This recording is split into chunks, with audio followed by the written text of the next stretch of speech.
지난 시간에 기도는 모든 인간이, 모든 인류가 공동적으로 발견되어지는 보편적 종교 현상이라고 살펴봤습니다.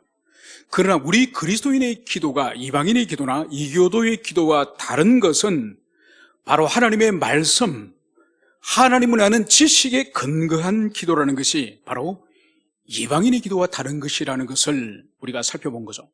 그래서 예수님께서 주기도문을 가르치시기 전에 기도에 관해서 당부를 하셨습니다. 그 첫 번째 당부가 이제 지난주에 살펴본 것이고, 오늘은 이제 두 번째 당부를 살펴볼 텐데, 지난주에 주님은 이렇게 당부하셨습니다. 너희가 기도할 때에 외식하는 자와 같이 하지 말라. 그들은 사람에게 보이려고 회당과 큰 거리에 서서 기도하기를 좋아하느니라. 바로 기도의 초점이 사람들에게 보이려고, 그래서 자기 기도의 열심과 자기의 경건을 사람들에게 자랑하려고 하는 그런 기도를 너희들이 하지 말라. 이 말씀을 주님이 하셨습니다.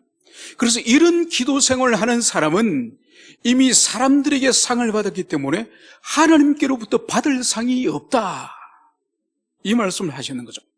그래서 너희들이 기도할 때 골방에 들어가서 문을 닫고 은밀한 중에 너희의 기도를 들으시는 하나님 아버지께 기도하라.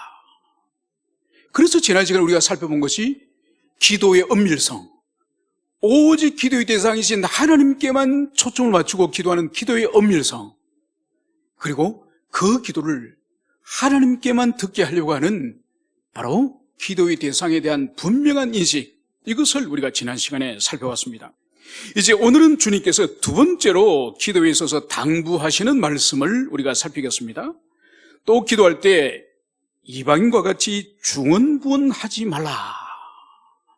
이방인들이 기도하는 것처럼 중언부언하듯이 이렇게 기도하지 말 것을 주님은 제자들에게 말씀하셨습니다. 그러면 먼저 이방인들이 하는 이 중언부언이란 이 뜻이 뭔지를 우리가 이해해야 주님께서 경고하시는 그 기도의 의미를 우리가 알 수 있을 것입니다. 이 중언부언하다는 이 말은 헬라어로 이 의미가 뭔가 하니까 쓸데없는 말을 하다, 아무 생각 없이 말하다, 이런 의미라는 것을 우리는 이해야 됩니다. 여러분, 사람의 말은 그 한 사람의 마음의 생각의 표현이에요. 마음에 무슨 생각을 하느냐에 따라서 말이 어떻게 표현이 되는지 드러납니다. 그리고 더 나아가서 그 사람의 말은 그 사람의 인격이에요. 그 사람의 말이 아주 추잡하고 더러운 말을 즐겨한다면은 그 사람의 내면의 인격이 아주 더러운 사람이에요. 그런데 그 사람이 아주 고상하고 아주 주의 깊고 신중한 말을 한다고 한다면 그 사람의 인격이 아주 고매하고 신중한 인격을 가진 그런 사람이죠. 그래서 사람들끼리도 소통을 말로 하고 하나님께 기도도 우리 인간의 말을 통해서 기도를 하지 않습니까? 그래서 여기서 볼 수 있는 것이 이 중언부언하는 듯한 이런 기도를 하지 말라.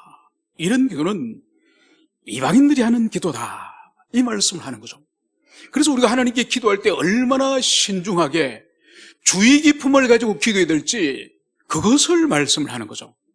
여러분, 우리 고사성어에도 3, 4, 1이라는 그런 말이 있지 않습니까? 3번 생각하고 한 번 말하라. 3, 4, 1은. 여러분, 잠언 25장 11절에서는 하나님은 이렇게 말씀하십니다. 경우에 합당한 말은 아로 새긴 언쟁반의 금상원이라. 여러분, 잠언은 많은 언유와 환유와 비유로 잠언을 하나님이 계시를 하십니다. 그 많은 비유와 언유 가운데서 이 경우에 합당한 이 말이 아로 새긴 언쟁반의 금사과라고 하는 이 비유가 잠언의 수많은 비유 가운데 최고의 비유예요. 이건 인간이 사용할 수 없는, 인간의 지혜로 나올 수 없는 완벽한 언주를 사용하는 거죠. 여러분, 생각해 보십시오.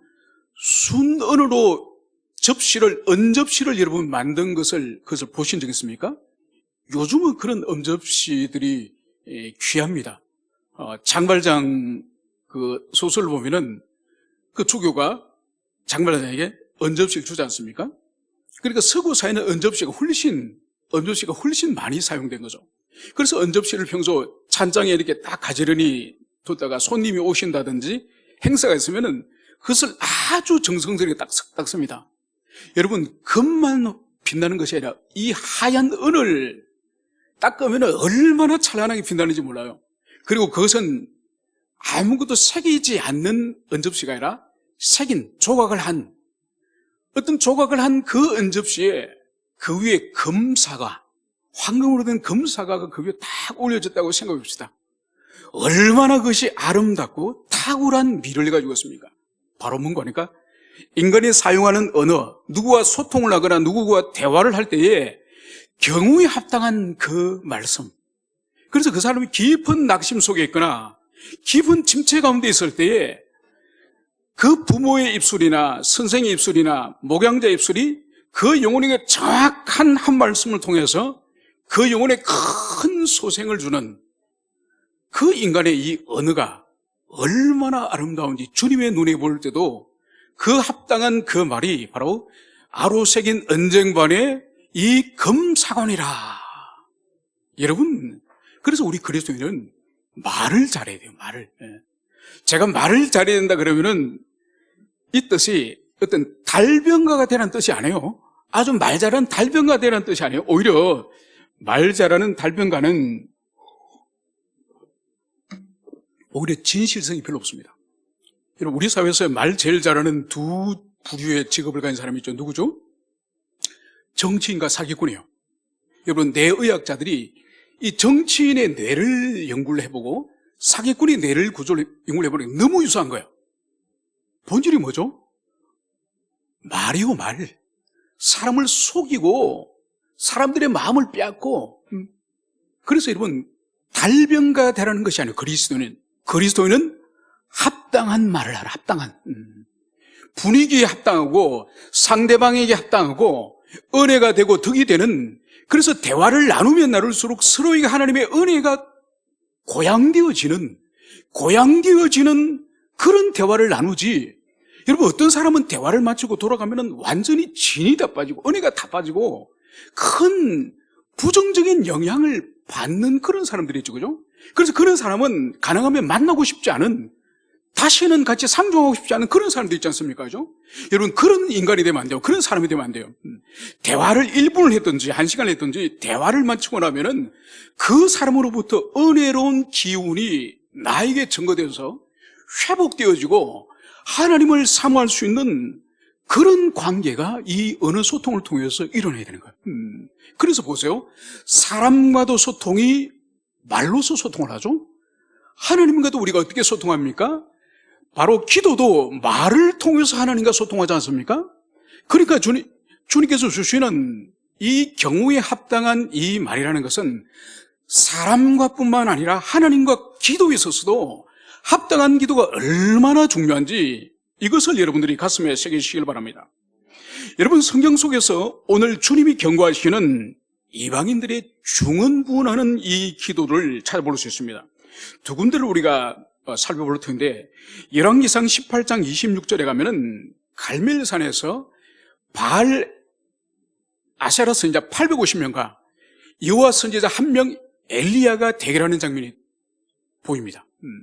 그래서 그 산꼭대기에 바알을 위해서 제단을 샀고, 또 한편에는 여호와를 위해서 제단을 샀고, 그 제단 위에 이제 송아지를 잡아서 거기에 각을 떠서 올려놓지 않습니까? 그러면서 이 거짓 선지자들과 엘리야가 이제 어느 신이 참된 하나님인지 그 대결을 벌이지 않습니까? 그래서 먼저 85명이 이제 송아지를 잡아놔놓고 거기서 이제 아침부터 거기서 기도를 하면서 춤을 추고, 정오가 지나도 아무런 반응이 없죠. 칼을 가지고 자기 몸에 자해를 합니다. 그래서 온몸에 피를 철철 흘리면서 막 춤을 추고 노래를 부르면서 뛰어놀면서 광란의 기도회를 하는 거죠. 그래서 저녁에 하나님께 제사 드리는 저녁 소제까지, 그러니까 오늘날로 하면 저녁 소제는 한 오후 3시경에 드리거든요. 그러니까 9시부터 오후 3시까지 약 6시간을 기도합니다. 아무런 소식이 하늘에서 없습니다. 바로 그 다음에 여호와의 선지자 엘리야가 이 송아지 위에 이제 물을 붓고, 물도 물통에 12통을 그 위에 막 쏟아붓습니다. 그래서 재물이 모두 물에 잠기고 이 하나님의 제단 주위에 물이 콸콸 넘치도록 그렇게 불이 날 수 없는 환경을 만들어 놓고 이 엘리야가 하나님께 기도하는 거죠. 단 한 번의 기도를 하니까 하늘에서 불이 떨어져서 이 제단과 제단에 있는 물까지 모두 다 말려버리는 거죠. 여러분, 이것은 뭔가 하니까 신학적으로는, 철학적으로는 신존재 증명이라고 할 수 있습니다. 바로 뭔가 하니까 어느 신이 진짜 신인가, 어느 신이 참된 신인가. 여러분, 성경 속에는, 특히 구약 성경 속에서는 하나님의 신존재 증명적 사건들이 여러 군데 등장합니다. 대표적으로 몇 군데를 말씀을 하면은 바로 이스라엘 백성들이 이집트를 탈출할 때에 10가지 재앙이 이집트에 쏟아졌지 않습니까? 그 10가지 재앙을 받았던 대상이 바로 이집트의 10가지 대표적 우상들이에요. 그래서 첫 번째 나일강이 피로 변하지 않습니까? 이 나일강은 이스라엘 백성들에게 어머니자 이집트의 그 모태의 신, 가장 대표적인 신입니다. 이 나일강에서 모든 이 물을 통해서 농사를 짓고 양식을 공급받아서 이집트 제국이 살아가는 원동력이 이 나일강이기 때문에, 그래서 모세의 지팡이를 나일강에 꽂자 어떤 일이 벌어졌죠? 나일강이 피로 변했습니다. 그것은 나일강의 죽음, 그 나일강을 우상으로 섬겼던 그 우상의 죽음을 선언하는 거죠. 그래서 9번째 마지막 태양이 빛을 잃고 10번째 모든 장자들이 죽음을 당하지 않습니까? 다 이집트의 신적인 존재로 여겼던 그런 존재들이 다 죽임을 당하는 것을 볼 수 있죠. 그래서 10가지 재앙을 통해서 이집트의 10가지 신들은 다 죽임을 당하되 여호와 하나님께 어떠한 저항도 하지 못하는 무기력한 존재임을, 그것을 보여주는 거죠. 그리고 이 엘리야 사건도 마찬가지입니다. 갈멜산 꼭대기에서 850명의 그 선지자들이 부르짖었지만은 바알가세라는 아무런 반응을 못합니다. 하늘에 불을 내릴 수 없는 신이에요. 그러나 여호와 하나님의 단 한 번의 기도로 하늘에서 불이 내려서 그 송아지를 불태워버리는 거죠. 그리고 또 하나는 이스라엘 백성들이 가나안 땅을 정복전쟁을 하지 않습니까? 여호수아가 들어가서 정복전쟁을 할 때에, 여러분, 이스라엘 백성이 전쟁에 피한 적이 있었습니까? 단 한 번 있죠. 아이성 전투에서. 왜 졌습니까? 여호와 하나님의 능력이 부족해서 진 것이 아니라 이스라엘 백성들 가운데에 죄가 있었기 때문에 진 것이지, 그래서 가나안 땅의 그 7년 동안 정복 전쟁 가운데에 이스라엘 백성은 한 번도 피한 적이 없습니다. 그 가나안 땅에 있는 모든 우상과 모든 신들이 하나님 앞에 다 굴복을 한 거죠. 여러분, 그래서 구약 성경 속에 있는 이 많은 신존재 증명적 이 사건들, 이 사건을 통해서 이 하늘과 땅에 참된 신은 하나님밖에 없다. 그리고 그 나머지 모든 것은 민족과 인간들이 만든 신이다. 만든 신이기 때문에 허상이고 그것은 실체가 없기 때문에 아무런 능력을 발할 수 없다는 것이, 이것이 바로 성경에 보이지 않는 일관된 흐름이에요. 이제 우리는 왜 그러면 이 이방인들은 중언부언하는 기도를 했을까요? 왜 헛되고 의미 없는, 생각 없는 이런 많은 말을 쏟아놓는 이 기도를 했을까요? 그것은 우리가 고대 자료를 좀 찾아보면 이해를 할 수 있습니다. 여러분, 예수님 당시에도 이 로마 제국의 사람들은 그리스의 그 우상들, 그리스의 우상을 로마 제국이 그대로 그 종교 우상을 받아들이지 않습니까? 그래서 실제로 로마의 종교는 그리스도의 우상을 그대로 승계받았다 해도 과언이 아닙니다.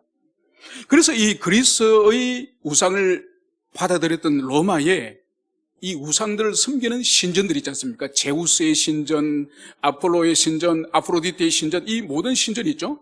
그 신전에서 사제들이 신전에서 제사를 드릴 때 기도문이 있습니다. 기도문. 이 기도문에서 공통적으로 드러나는 것이 뭔가 하니까 이 기도문에 우상의 이름을 계속 부르는 거예요. 아폴로요. 좀 기다 또 아폴로요. 또 제우스요. 또 있다 또 제우. 계속 우상의 신의 이름을 기도문에 반복적으로 부릅니다. 그리고 이 기도문에 보면은 이 자신들이 이 우상에게, 신에게 했던 어떤 제물이라든지 봉사라든지 이런 것을 계속 기록을 하는 거예요. 우리가 이런 것을 드렸습니다. 이런 것을 바쳤습니다. 이런 일을 했습니다. 계속 우상에게 자신들이 했던 것을, 그것을 일러 바치는 거예요. 그리고 또 뭐가 있는 거니까 어떤 요청사항을 이번에 우리가 이걸 요청합니다. 비를 내려 주십시오. 아니면 양식을 주십시오. 외적을 물리쳐 주십시오. 계속 기도의 그 제목들을 그 기도문 속에 아주 반복적으로 나열하는 것을 여기서 볼 수 있습니다. 여러분, 이 그리스 로마 신화에 등장하는 이 우상들의 공통점이 뭔가 하니까 미리 기도자리 말하기 전에 미리 아는 전지전능한, 그리고 당신의 백성들의 필요를 그들의 결핍이 뭔지 미리 아는 이런 신들이 아니에요. 그래서 이 우상들은 기도자들이, 제사사들이 일일이 일러 바쳐야, 우리가 이런 것을 원하고 이런 것을 과거에 갖다 바쳤고 우리가 이런 착한 삶을 살았고 이것을 계속 일러 바쳐야 응답한다는 이런 신관을 이 사람들이 가진 거예요. 그러니까 우리 주님께서 그 시대에 팽배해 있는, 그리스 로마의 문명에 팽배해 있는 그 기도의 방식에 대해서 정면으로 그것은 옳지 않다, 이것을 주님께서 말씀하고 있음을 볼 수 있습니다. 그래서 여기서 중언부언하지 말라는 이 본질적인 의미가 뭘까요? 이것은 바로 그리스도 안에 있는 자들은 자신이 하나님 앞에 기도하는 것임을, 자신이 지금 누구 앞에 기도하는지, 기도의 대상이 누군지 분명히 이해를 하고, 두 번째로는 횡설수설하는, 중언부언하는 그런 기도의 태도가 아니라 바로 온전한 이성을 가지고 바로 하나님 앞에 기도하라, 이 의미라는 것을 여러분들이 가슴에 새기시길 바랍니다. 이제 주님께서는 그러므로 그들을 본받지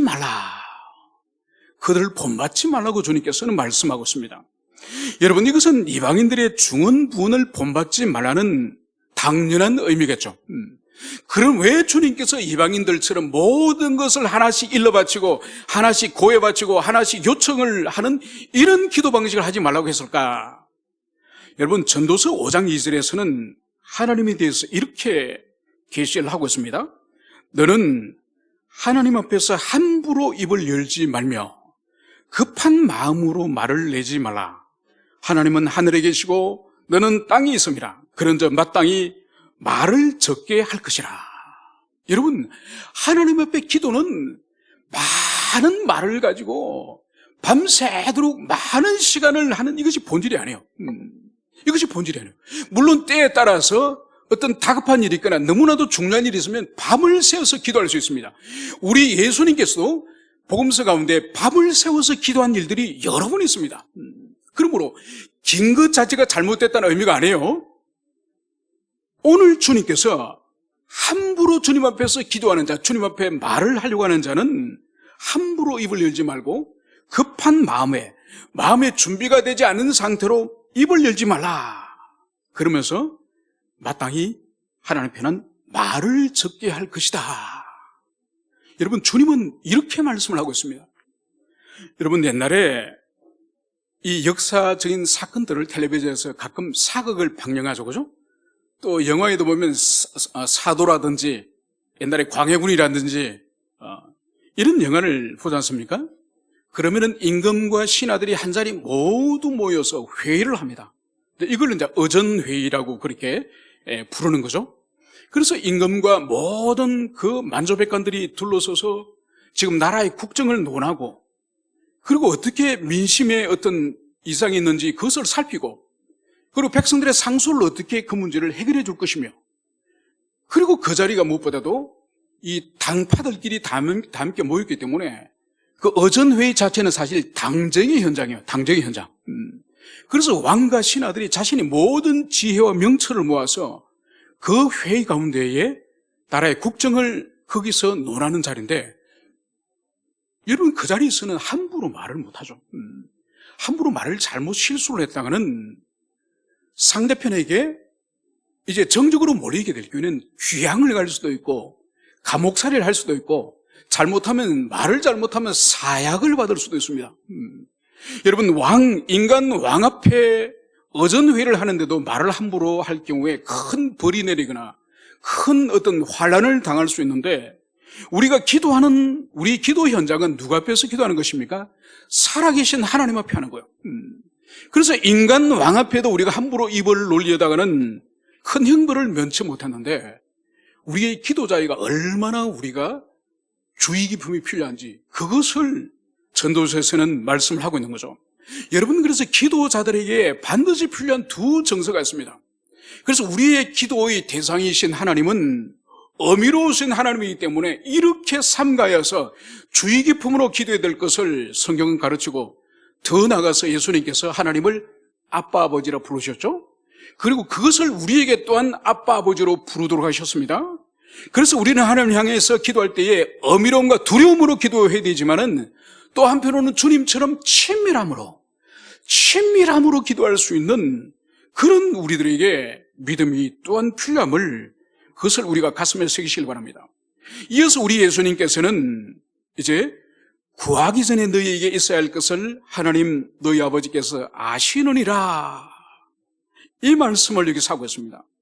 그러니까 너희들이 중언부언, 이방인들이 모든 것을 시시콜콜 그렇게 하나님께 자기 신에게 청구하듯이 그렇게 기도하지 말아야 될 이유가 바로 뭔가 하니까, 우리 하나님의 자녀들에게 있어서 하늘 아버지라는 분은 구하기 전에 너희에게 있어야 될 것을 이미 주님은 너희들이 기도 자리에 나오기도 전에, 너희들이 무릎을 꿇기도 전에, 너희들이 예배당에 나오기도 전에 주님은 이미 알고 계시다는 거예요. 여러분, 이것에 대한 분명한 인식을 가지고 기도하라는 거예요. 여러분, 이방신은 기도 자리에 비록 가서 그 자리에서 아뢰고 그 자리에서 청구를 하고 그 자리에서 호소할 때에 이방신은 그제서야 안다고 생각을 하지만은, 우리 그리스도인들이 청구하는 기도하는 우리의 기도의 대상인 하나님 아버지는 여러분들이 오늘 집에 나서기도 전에, 오늘 대표기도 하기도 전에, 여러분들이 기도하기도 전에 여러분의 지금 삶의 현장 속에서 뭐가 지금 결핍되어 있고 뭐가 문제고 여러분이가 무엇이 가장 큰 고통인지 주님은 다 아세요. 다 아신다는 것을 여러분들이 전제로 하고 기도를 하라는 거예요. 여러분, 요즘 세상에 보기 참 드문 일 중에 하나가 이게 있습니다. 이 아기를 가진 임산부를 보기 힘들어요. 그 아기 자체도 안 보여요. 여러분, 예전에는 지하철 가면은 막 그 임산부들이 임산부 자리에 앉아서 있고, 또 길에 보면은 아기 아빠가 업고 다니기도 하고 아기 엄마가 업고 다니기도 하고, 아기들이 그렇게 눈에 많이 띈 것이 자연스러운 일이지 않습니까? 요즘은 임산부도 없고 아기도 없어요. 찾아보기 너무 힘들어요. 그래서 길을 막 유모차가 끌고 가길래 야, 아기 얼굴 한번 보려고 막 갔더니 아기가 아니라 강아지요, 강아지. 얼마나 마음에 실망이 큰지. 그러면서 그 강아지에게 막 아들이라 그러고 딸이라 그러고, 또 자기 자신은 강아지의 아버지라 그러고 강아지의 어머니라 그러고, 얼마나 당황스러운지 모릅니다. 도대체 강아지가 인간의 인격으로 상승을 한 건지, 우리 인간이 이 강아지 수준으로 떨어진 건지, 희한한 세상이 되었습니다. 아무튼 임신을 하면은 10달 동안 임신을 했다가 아기가 이제 자연스럽게 출산을 하죠. 여러분, 보통 부모는 10달 동안 아기를 이 몸에 가지고 있을 뿐만 아니라 그 10달 동안 준비를 합니다. 이 아이가 태어나서 기저귀가 필요하고 베네옷을 입어야 되고 양말을 신어야 되고, 그리고 분유를 먹어야 되고 장난감이 필요하고 모빌이 필요하고 유모차가 필요하고, 이 모든 것들 부모들이 알고 출산 전에 대부분 준비해 놓습니다. 여러분, 아기가 태어나서 울면서 이유식 주세요. 엄마 우유 주세요. 그래, 나가서 사올게. 엄마 기저귀가 축축해요. 기저귀 갈아주세요. 그래, 잠깐 기다려. 기저귀 사올게. 엄마 이제는 나를 유모차 좀 태워주세요. 그래, 기다려. 유모차가 없거든. 유모차 사올 테니까. 여러분, 이런 애교, 이런 부모가 어디 있습니까? 출산하기 전에 그 아이가 태어나면 뭐가 필요할지 부모는 다 아는 거예요. 자기 경험을 통해서 알거나 주변의 가족들의 그 조언을 통해서 알거나 다 준비해 놓는 거예요. 여러분, 이것처럼 하나님께서는 당신의 자녀를 한 명 한 명 그 사람의 각자에게 필요한, 그 사람의 각자 가장 중요한 것이 무엇인지를 주님은 다 아시는 거예요. 만약 우리 하나님께서 비로소 우리가 이 교회에 나와서 기도하면서 아이고 박 집사님은 이게 필요했구나. 기록해놔야 됐다. 김 집사님은 이게 필요해서 그래 너희에는 이 사람과 달리 요게 필요했지. 여러분, 우리의 기도가 우리의 필요성을 하나님께 아뢰면서 비로소 주님이 아신다고 한다면은 그분은 하나님일 수가 없죠. 그래서 오늘 우리 예수님께서는 구하기도 전에 너희들이 있어야 할 것을 다 아시느리라, 이 말씀을 주님이 하시는 거죠. 그러면은 우리는 이런 의문을 가집니다. 아니, 기도하기 전에 자녀들이 필요한, 당신의 백성들이 필요한 것이 뭔지를 다 아신다고 하시는데, 그러면 그 사람이 필요할 때가 되면 하나씩 뚝뚝뚝뚝 이래 주시면 될 텐데, 아니 왜 기도를 하라 그러실까? 아니 아신다면서 왜 기도하라 그럴까? 이런 의문을 우리가 가지고 있습니다.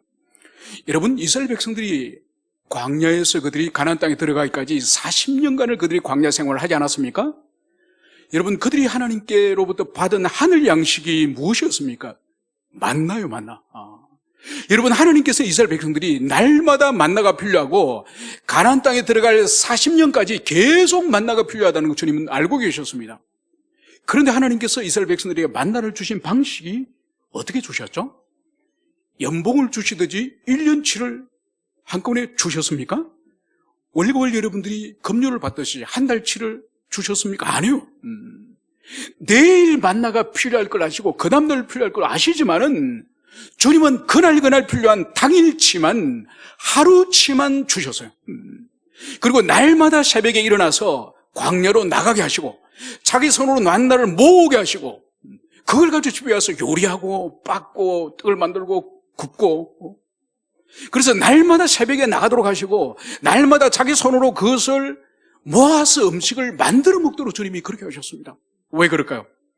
그것은 바로 날마다 새벽에 자기 발로 걸어나와서 수고하여서 그 만나를 거두어서 양식을 삼으로 말미암아서 날마다 하나님의 신실하심을 훈련하게 하시고 날마다 하나님께 감사하게 하시고 날마다 하나님의 한 호멜씩만 거두라 하셨는데 욕심을 부리지 않고 순종하지 하나 아니하나 그것을 순종에 훈련하시고, 그리고 결국은 이 광야에서 먹고 마실 것은 하늘로부터 부어주는 주님의 만나와 주님이 주시는 반석의 생수라는 것을, 그래서 하나님께 의존함을 이 만나를 통해서 훈련하신 거죠.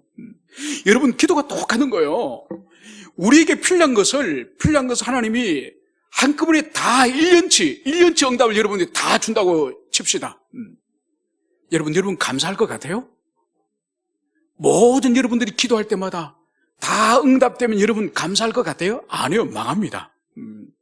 여러분, 간혹가다 우리가 간절히 기도하는 것을 하나님이 한 번 들어주시는데도 얼마나 우리가 기고만장합니까? 그죠? 그런데 그것이 계속 응답되어지고 더 나가서 기도하지도 않은데 1년치 응답이 막 이렇게 쏟아지면은 여러분 망합니다. 하나님은 그걸 아시기 때문에 만나도 1년치, 한 달치씩 주지 않으시고 새벽마다 나가서 하늘에서 지난밤에 떨어진 것을 하나님이 주셨음을 그 땅에 만날 주음으로써 알게 하고 감사하고, 그래서 하나님을 의존하고 하나님을 신뢰하면서 그 나그네 길을 가라고 만나를 그렇게 주셨던 것처럼 우리에게 필요한 것이 뭔지를 알면서도 주님께서 기도하라는 거예요. 구하라는 거예요. 그러면서 주님을 의존하는 훈련을 시키고 주님께 응답되었을 때 감사함을 훈련시키고, 그래서 주님께 항상 순종함을 훈련시키고, 그리고 주님을 의지하는 인생을 살아가는 것을 훈련시키고, 그래서 모든 좋은 것은 하늘에 하나님께로부터 주어진다는 것을 훈련시키기 위해서 기도하도록 하시고, 그 기도에 대해서 응답하심으로 우리를 훈련시키기 위해서 주님께서 이 말씀을 가르치셨다는 것을 여러분들이 가슴에 새기시기를 축원합니다. 이제 우리가 마지막으로 한 가지만 더 살펴보도록 하겠습니다. 성경 속에서 기도와 관련해서 하나님의 말씀이 마치 상호 모순과 같은 말씀이 있습니다. 마태복음 7장 7절에서 산상수훈에서는 주님께서는 구하라 그러면 주실 것이요, 찾아라 그러면 찾아낼 것이요, 문을 두드려라 그러면 열릴 것이요, 이 말씀을 주님 하셨습니다. 그런데 야고보서 4장 3절에 가면 주님께서 구하여도 받지 못함은 정욕에 서리고 잘못 구하기 때문이라, 이 말씀을 여기서 하고 있습니다. 그래서 마태복음 산상수훈에서는 구하고 찾고 두드리는 것은 다 주신다고 말씀하셨는데, 그런데 야고보서에는 구해도 얻지 못하는 기도가 있다, 너희들이 구해도 얻지 못하는 기도가 있다, 이것을 주님이 말씀하시는 거죠. 여러분, 일제시대에 기독교 지도자 가운데 김교신 선생이라는 사람이 있습니다. 제가 일제시대를 이렇게 한글로 얻을 치니까 어떻게 되는지 아십니까? 일제시대란 단어가 없더만요. 딱 전환이 어떻게 되는가? 일제강점기로 딱 한글이 딱 파일이 달라지더만요. 여러분, 일제강점기는 원래 우리 말이 아니에요. 여러분, 일제강점기는 어디 말인지 아십니까? 북한에 쓰던 말이에요. 언젠가 우리 남쪽으로 설거문이 와서 한글을 쓰는데 일제시대, 시대가 제 의지와 상관없이 강제로 일제강점기, 이렇게 한글 그 소프트웨어가 바꿔버리는 거예요. 그래서 어제 좀 당황스러웠습니다. 여러분, 김교신 선생이 이 사람이 누구냐? 기독교 지도자로 아주 훌륭한 분이긴 하지만 이 사람은 베를린 올림픽의 마라톤으로 금메달을 딴 송기정 선수의 선생님입니다. 그래서 마라톤 할 때 이 김교신 선생님이 항상 자전거를 타고 막 달리면은 그 옆으로 이제 이 송기정 선수가 막 달리는 거예요. 그래서 올림픽을 나가서 금메달을 따기 한 이 코치 선생님이 이 김교신 선생님이에요. 이 탁월한 이 김교신 선생님이 한 해가 끝나고 새해가 되면 항상 기도를 이렇게 했습니다. 하나님, 지난 한 해에 저의 기도를 들어주셔서 감사를 드립니다. 또 하나의 기도 제목은 하나님, 그럼에도 불구하고 어떤 기도는 주님께서 각하해 주심을 감사합니다. 여러분, 기도를 각하해 준다는 뜻이 뭔가요? 기도를 거절해 주심을 감사하다는 것. 여러분, 이분의 기도의 의미가 뭘까요? 지난 한 해 동안 우리가 구하고 간구하였던 그 기도를 주님이 응답해 주시고 그 필요를 채워주심을 감사합니다. 그러나 어떤 기도는 하나님이 그때 들어주시지 않으시고 그 기도를 거절하심을 하나님 감사합니다. 여러분, 이 김교신 선생의 경건이 얼마나 깊은 이 야고보서 말씀을 그대로 인식하고 있음을 볼 수 있습니다. 여러분, 우리는 부패한 본성을 여전히 가지고 있습니다. 아무리 우리가 경건의 높은 성화의 높은 삶을 산다 할지라도 우리 속에 더러운 욕망을 가지고 있고 더러운 욕망을 따라서 기도하는 것이 얼마나 많은지 모릅니다.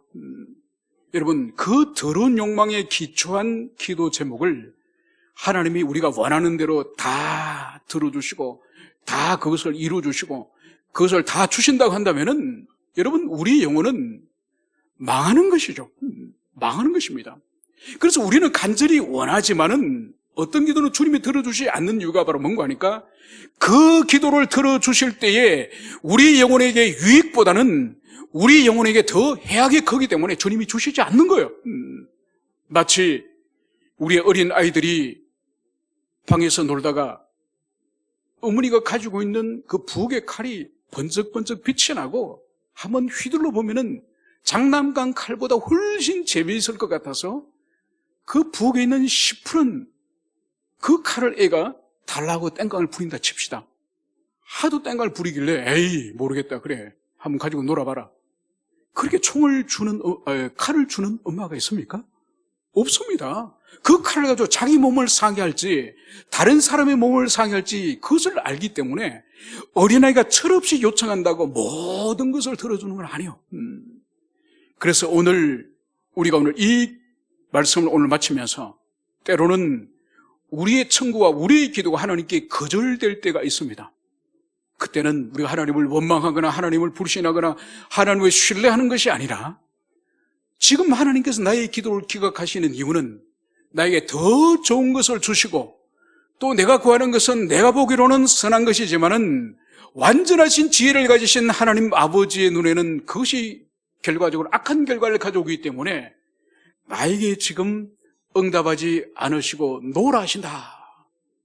그래서 주님이 주시는 응답은 항상 가장 좋으시고 가장 선한 것을 주시는 좋으신 아버지라는 것을 여러분들이 가슴에 깊이 새기시는 여러분 되시기를 축원합니다. 우리 함께 기도하도록 하겠습니다.